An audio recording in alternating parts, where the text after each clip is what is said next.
Welcome to the Wealth by Choice podcast. My name is Valerie Shira, and I'm a stay-at-home mom who turned entrepreneur.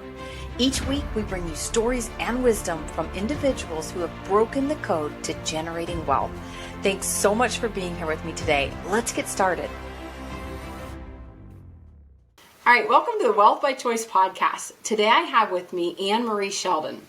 Anne Marie and her husband Jeremy have 6 kids and reside in Anchorage, Alaska. Her husband is a retired Air Force colonel who now flies 747s internationally for UPS out of Alaska. Born and raised in Canada, Anne Marie was honored to become a U.S. citizen in 2011. Currently, she is now a real estate professional, a licensed physical therapist, and a kinesiologist specialist with a passion for seeing people healed and restored. During the week, she works as an asset manager, homeschools their children, and loves to skate ski. Anne Marie and Jeremy's real estate investing journey began with a single-family rental during the military move of 2015. Their focus and mindset really began to shift towards multifamily in March of 2019 after attending an apartment investing conference. Immediately and wholeheartedly, they jumped into multifamily and became limited partners in over 2,000 doors in Texas, Arizona, and Florida. They are now independent general partners and joint ventures in New York and Nebraska. Their most recent entrepreneurship has been creating short-term housing for UPS and FedEx pilots in Anchorage, Alaska, and Louisville, Kentucky by converting multifamily units. Currently, they provide temporary housing for over 60 pilots. Anne Marie and Jeremy's ultimate long-term goal is to use the proceeds from real estate investing to purchase land and establish a healing wellness ranch for military veterans with PTSD. Anne Marie, it is so good to have you here. Thanks so much for joining us today. It's wonderful to be here, Valerie. Thank you for having me. So I met Anne Marie probably a year and a half, maybe a year ago through a mutual mastermind that we're in. And I always loved the fact that she had 6 kids. And most people know that I came from a family of 11. And so big families just naturally connect. And I liked watching her journey and watching, you and your husband progress. And so I'm really excited to have you here. And I wanted to have you start by maybe just telling me a little bit about like your story, the background, and then we can kind of dive into things. Sure. My background, as you read in my bio, is health professions and health sciences. So I had to make a mindset shift, and that was at that conference that you shared in the bio in 2019. My husband has always been interested in real estate investing, always had a passion for having passive income in different ways, but I didn't understand it. And my mindset shift was that I thought, well, we're doing well. He's an officer in the military. We're comfortable with our income. Why do we need more? And I know that might sound crazy, but I just thought we're so busy already. How could we do more? But once I attended this conference with him, I really had a mindset shift, an attitude shift that money is a tool. And it doesn't have to necessarily be something that I want or something that I think we need to have, but it could be something that we could use to make an impact, to create a legacy, to fulfill the dream that we have. I love that. I was curious, in the beginning, if he was on board first or what he had to do to get you on board. Was it take you to the conference or how did that work? Yeah, really. He signed up for the conference, said he was going to go. And then I said, he said you could join me. And I thought, well, I felt so intimidated, right? If you don't know anything about something, you just feel intimidated. And not having a business background, I kind of used that excuse until just really in my own quiet time in the mornings and my own convictions, I felt with my faith and with God, was that I need to support my husband.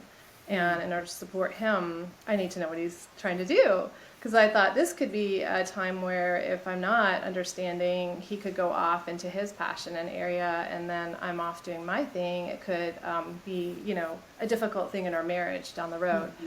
Mm-hmm. And I just felt that kind of check in my gut. And so I thought, I really need to just give it a try. So I just kind of did it afraid. I just went and I said, okay, you're going to have all the conversations with the investors. I'll just stand beside you and, kind of be a support, but you have to do all the talking. And I ended up doing a lot of talking and realizing that people weren't there to pick my, how do you underwrite a deal?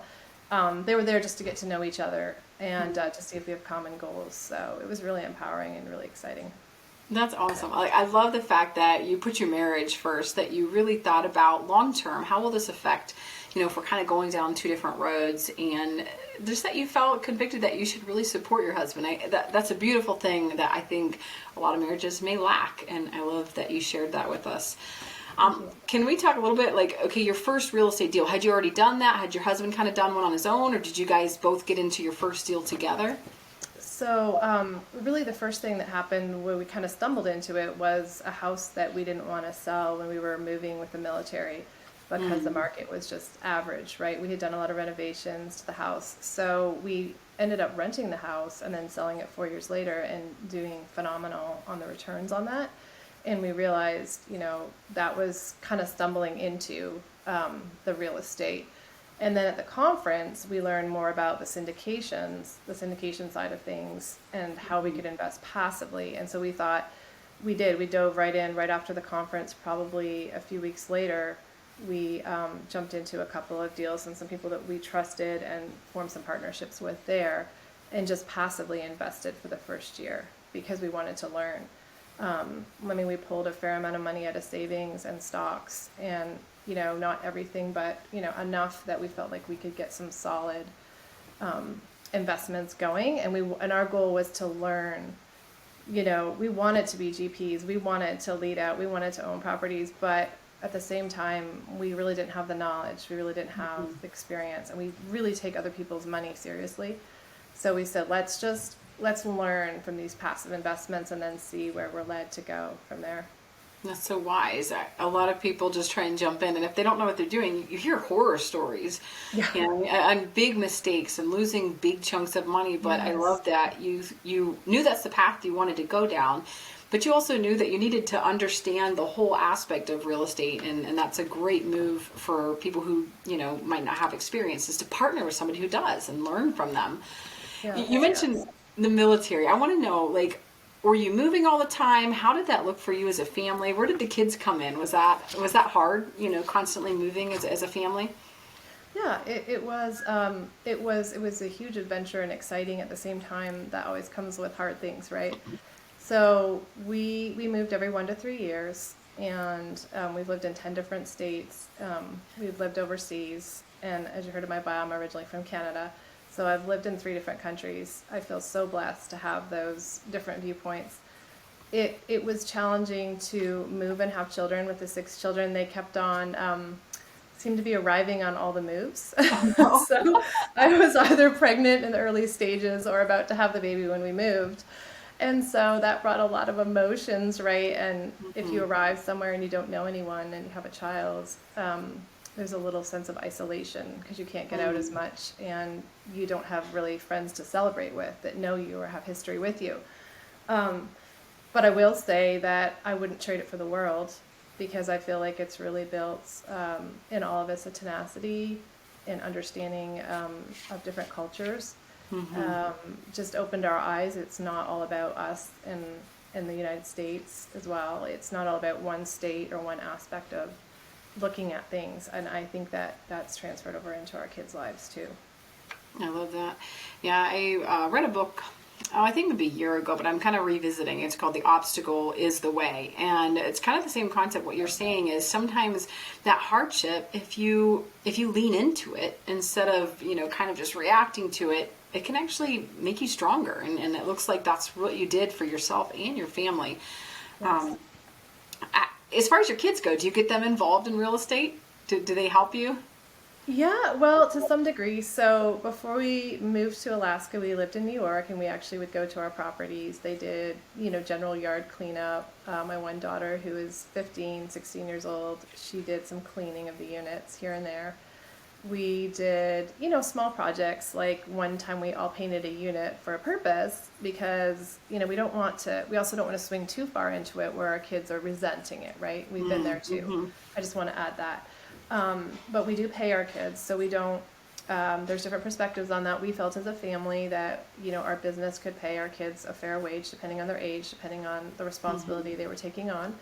And at the time they had goals. They wanted double suspension mountain bikes. So we were saying, if that's what you want, then you can come paint this unit at the certain month that they were trying to get it in December, right? Because it was a slow time and we were able to go do that as a family. Now in busy seasons, we couldn't take the time to go do that, right? But we chose that season to do that. So we kind of did different ways of going at it. Here now in Alaska, we do some things that our boys are paid for with maintenance of a couple of the houses, and they're doing well with that. So just doing that that hands-on stuff and getting them involved that way, but doing it, I guess, in moderation, right? So it doesn't become something where they feel burdened. The other place that we've had is our oldest son, who's 18, is really interested. So he's starting to look at how we're structuring things. How is an LLC structured? How does this affect your taxes? And what is bonus depreciation, and what is refinancing something, and what is house hacking? And he's getting really interested in that. He's super busy in his mechanical engineering degree, but he has that interest and that drive. And he's come to meetups with us and to teachings. Because sometimes it's good coming from you, but it's also nice to go to a meeting together where it's not like mom or dad trying to lecture him, right? Right. You can just feel like he's 18 and he is learning as well, and he is perfectly capable of doing this. Empowering them. Yeah, for sure. I mean, you think about it, so many kids who come out of entrepreneur families or, just professional families, the last thing they ever want to do is what mom and dad did. Yeah, so many times.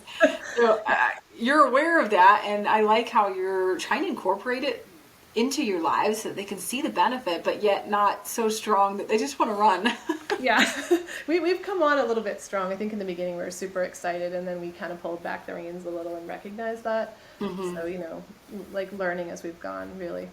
Yeah, and as far as the payment, that's what we would do with our kids. Our kids are younger, but we've never really done an allowance where we just give them money. We've done more of a payment. They help. I'll have my daughter do stuff in Canva, and have my son helps my husband on some of the properties. And they're still small, but we really are trying to help them see it's in learning. I pay them to read, books, certain books. Yes. And so, I love involving something instead of just handing, money over. This is kind of how we have done it. That's good. But, as far as kind of talking about success here, I would love to know, what does success mean for you? Because it does mean something different to different people. I would love to hear what you feel like success is for you and your family. I think success is looking at where you're at in life, your season of where you are, and it's going to be unique to everyone. What someone without children is doing, maybe their career is an example of a success. They've been able to accelerate in their career, and it really brings joy to them. In our situation, we have a large family. I feel as though success is building those strong relationships, building a strong marriage ultimately, because if the marriage is strong, then that's really going to help the children. So that's been a big focus, and I feel like then in real estate, taking those the vision that we have and the goals that we're going to need to achieve to get to that vision, just chipping away at it every day just a little bit, that consistency, not getting discouraged in the failures and the struggles. We're currently going through some big struggles, and it wasn't just one property. Multiple properties seem to start to have an issue at the same time, right? So when it rains, it pours, and we all know that in life. But I think if we keep our eyes on the vision, keep the unity with our partner, or if it's our spouse, keep that unity and consistency, right? Like, I want to be a tortoise and win the race, and not a hare where I'm bouncing ahead and then I get burnt out and I have to stop and I just can't go at that pace. Anything that I take on, I want it to be sustainable. Like, if I'm going to do some kind of a food change in my diet, or I'm going to do some kind of new exercise routine or new sport I'm going to pick up, or whatever it is, something for my enhancement, something in my own self-development, I'm going to want it to be sustainable. Like, if it's something where I'm doing something 3 hours, it's taking me 3 hours a day, that might be for a season if I'm in a coaching program, but that's not something I can do for the rest of my life. So it's got to be small bites, small tidbits to reach that goal. And sometimes that doesn't feel like much progress at the time, right? You look back on the day and you're like, well, I did 1, 2, 3, 4. But those 1, 2, 3, 4s, when you compile those over 365 days a year, you have gone somewhere. You have gone closer to the goal, and over years, you're going to get there. But, if you jump ahead and then burn out for several months and do nothing, and if it's a season of rest, that's great. But if it's a burnout thing, then you really have to think about what pace is reasonable for me to go at each day. And that's going to look different for everyone. And to me, that's success, because now I can enjoy my life. I don't feel overwhelmed and burdened. I can be healthy in my relationships, with myself and with others. And I can actually thrive. I feel like success is thriving in life. It's living the abundant life, which doesn't mean necessarily abundant wealth. It means whatever I'm passionate about and I'm called to do, right? I'm operating in that. Okay, so we just got to pause. There's a lot there that is so good. I love that. The one thing you really talked about that I don't think a lot of people think about is that slow, sustainable movement. It's common to hear about like taking massive action and doing big things that just propel you forward, but sometimes we don't think the little things matter as much, when in reality, those little things over time get you way further than some of the big things like you just mentioned. And the other thing that comes to my mind is how sometimes when we push so hard for something, we lose the ultimate thing we're working for. So like, for example, if I'm pushing so hard in real estate that I lose my family, what was the point of real estate in the first place? Right. So, I love that you hit on that.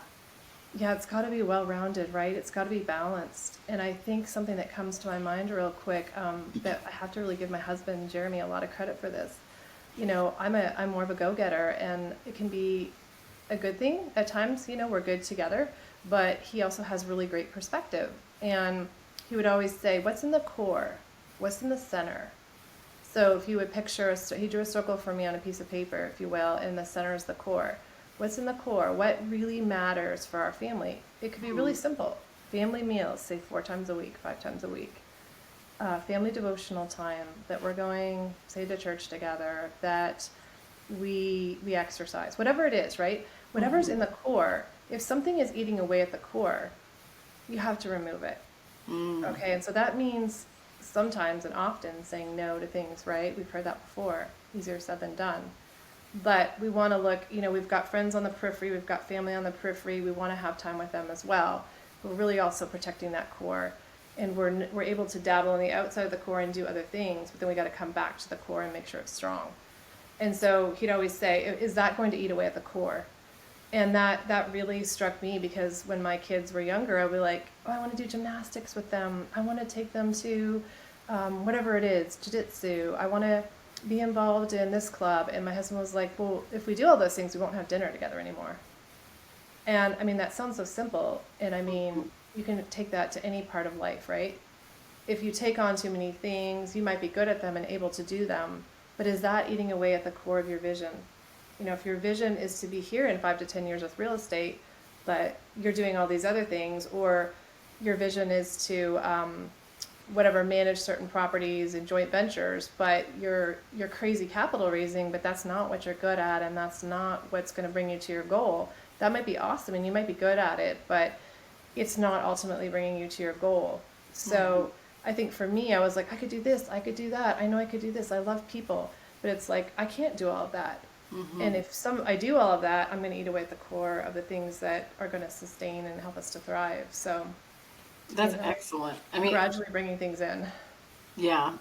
For those listening, write that down. I just wrote it down. Is it going to eat away at the core? I love how that's worded. It's just I'm a visual person, and so that's really good.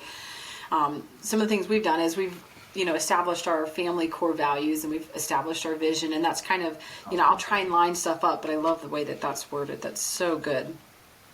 Do you have any other things, like as far as making your decisions? You're from looking at this, you're kind of looking at the long term. You're looking at like, what do I want in the end? Is that kind of how you're like begin with the end in mind kind of concept? Is that kind of one of the things that you're putting in here?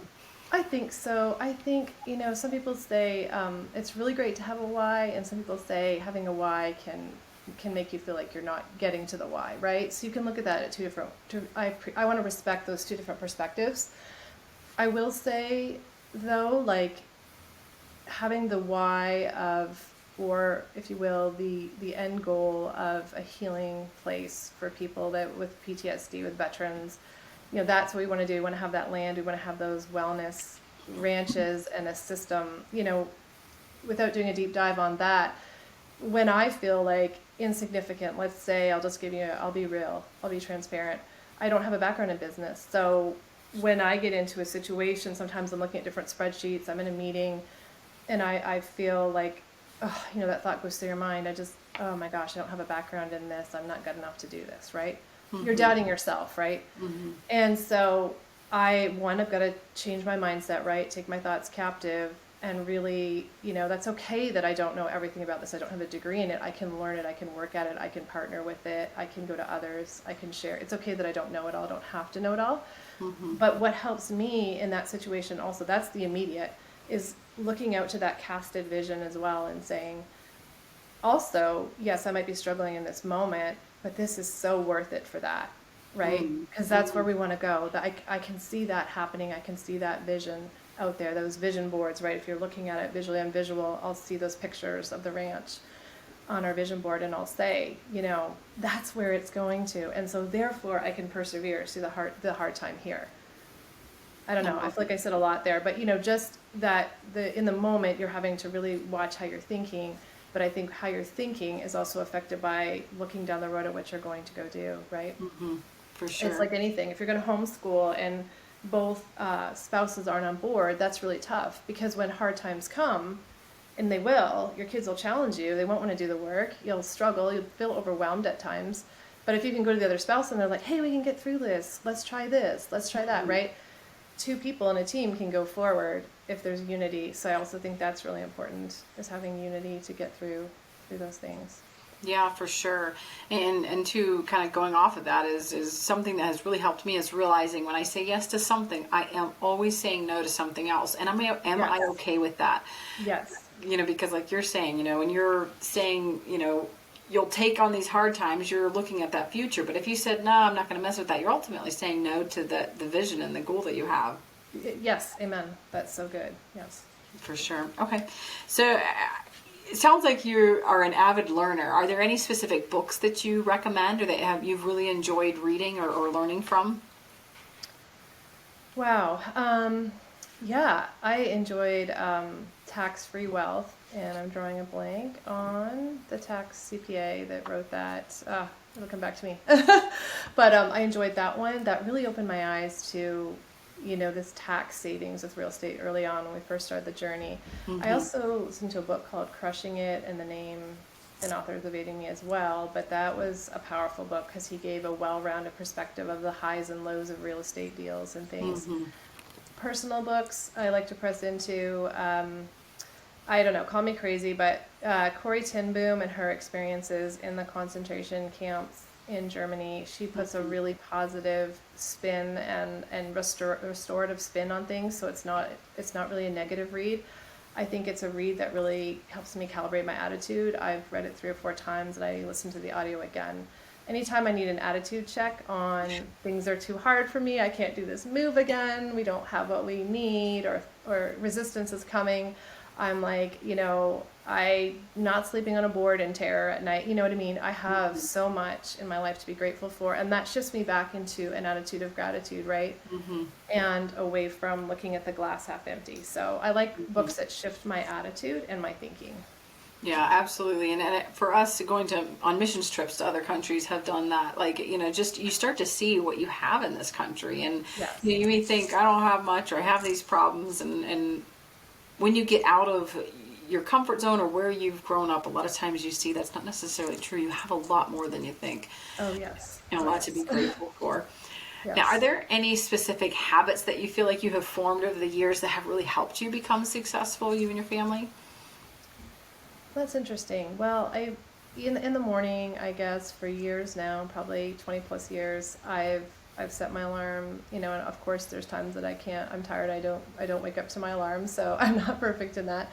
But when I get up and I have that time to really focus, that quiet time, and that time I usually spend time, in my Bible, praying for the family, or maybe it's just listening to music or worship or something to kind of, calm my mind and get my thinking correct for the day. So I really feel like setting the tone in the mornings has been huge. I think also I've tried before to really set a rigid schedule where like from 10:15 to 10:30 I'm doing this, and like 10:35 to, 10:55 I'm doing that. And I've learned more the time blocking in a sense of a framework. So I like the term framework as opposed to schedule, because I end up getting in that striving and performance mode where I've got to get it just right and I've got to be right on schedule, and then the stress rises up in me and I'm not fun to be around because I'm trying to be on schedule, and if you interrupt my schedule this isn't going to work.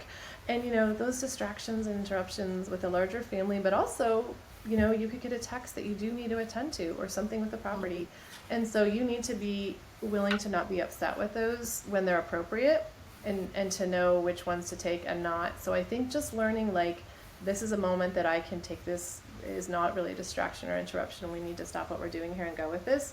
Or you know what that is. I don't need to do a deep dive on that right now. And I'm on that learning curve still. But I think being able to know the framework of my day, but know that it's not rigid, but know that I need to be careful how I spend my time, right? Intentional. And I'm growing in that. I'm definitely growing in that. But I think that's something, a habit that I'm getting more into, and noticing that if I flow my day like that, and I'm intentional in thinking about where I'm putting my time, because 10 minutes can go by so quick, right? For sure. Yeah. For sure. Hours can go by quick. Yeah. And, I've been studying and taking classes and courses on becoming a life coach, and that's something I've been working on a lot. And that's something that I've really learned that I'm really starting to apply to my life is better. If you ask better questions, you get better answers. And so even like with us, if I start to get stressed out, it's funny, my son came to me the one day, and he's like, he starts rubbing my back a little bit, and he's like, Mommy, I know you're tired, but can you still be happy? And I was like, okay, apparently I'm being crabby, because it just, when mom's upset, everybody's upset. And I was like, I'm sorry. Yeah. But it just made me start to, when I'm stressed and when I'm upset, to really start to put a framework. Well, how do I deal with that? And different things. And one of the questions that I ask myself is, am I exaggerating? Sometimes in our mind, when we're stressed or we're upset about stuff, it's blown out of proportion. And when you put it down on paper and you say, what will actually happen if I don't finish that paper? Nothing, or I'll do it tomorrow. So like just putting things in perspective, like you were saying, has really helped, me to stop, reassess what's going on. Why am I stressed? And am I blowing things out of proportion? Has kind of really helped me. That's so good. I need to do that more on a daily basis. I like that. I'm going to try that. I've also done, that helped me a little bit, is the 5 to 10 year rule, I call it. So what we're worried about right now, is that going to matter in 5 to 10 years?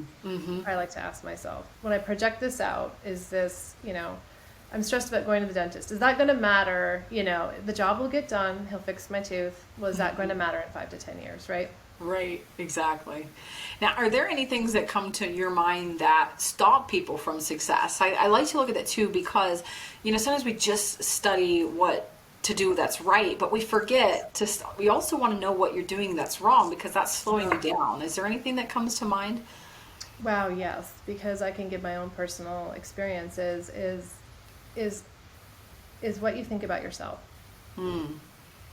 If you have limitations on what you feel you can do, and I don't mean realistic thoughts of, I'm not going to be an Olympic skier. Okay, that's different. But I mean, putting limitations on your abilities and trying new things, because that creates a lot of fear. And so I think we all know that fear is a huge barrier, right? Fear and having a limited view of what we're able to go out and do and what our giftings are. I think some of us don't realize the areas that we're gifted in, and I've heard people say, I'm not a very good speaker, and then I hear them speak and they're amazing, right? But they have a view, they've taken on a view of themselves from their experiences, maybe from difficult things in their childhood, that they're not. But I think, one year, my big focus 2 years ago was, I had, the word for the year for me was limitless. And so I just pushed in all year long, how can I be limitless, Lord, with you and with the things that I'm called to do, right? And so I believe that we often put ourselves in a box of basically by how people have told us we are, right? Well, you're good at this or you're good at that. And that can be very encouraging, but we also don't want to be limited by some of the negative things or even the negative non-verbal things people have given us, right? And so I think it's having a healthy view of yourself and consistently being willing to stretch yourself and go into those areas that are uncomfortable if you feel called into them, if they line up with your family goals, right? Pressing into them and knowing it's not really a comfy journey being an entrepreneur, right? It's not going to be, you think, okay, in another year we'll get to that comfortable stage and it will feel okay, right? And the problems will die down, but like they don't. And so you just have to learn to have peace in that daily things will come at you, right? And that can hold you back. I think it can get you really discouraged if you don't recognize that everyone has things happening and we are going to get through it, like you said. And I can do new things and I can learn things. I can come from a health science degree and learn about business and learn about real estate investing, and I can be successful, right? And I even have declarations. I have things that I read in the morning about myself, and I don't believe it's selfish. I believe, we want to build ourselves up. It's not a prideful thing. It's where are my weaknesses? Where are my mental struggles, right? And so I come at those with a counter declaration. If I feel like I struggle with bringing value to a situation, I'm going to say, Anne-Marie, you have valuable things to say. And I know that sounds goofy and some people laugh, but I find it very effective to call out the things that I know I can do, but I might have fear to go do them or doubts about myself, right? Yeah, and the book Mindset really talks about like that growth mindset versus the fixed mindset, and I really struggled with that. I still struggle with it in areas that I don't think about, but just knowing that I didn't go to college, I didn't get a degree. I took one semester in more like natural medicine, but I struggle with the same things, feeling like I couldn't possibly learn that. I didn't even like school growing up. I just liked being outdoors and doing construction with my dad. So there was a lot of feeling like I'm not smart enough or I won't be able to learn these things. But as I started learning and reading some of these books, I started realizing that no, you can. I just have to choose what do I want to learn and then give it all I've got.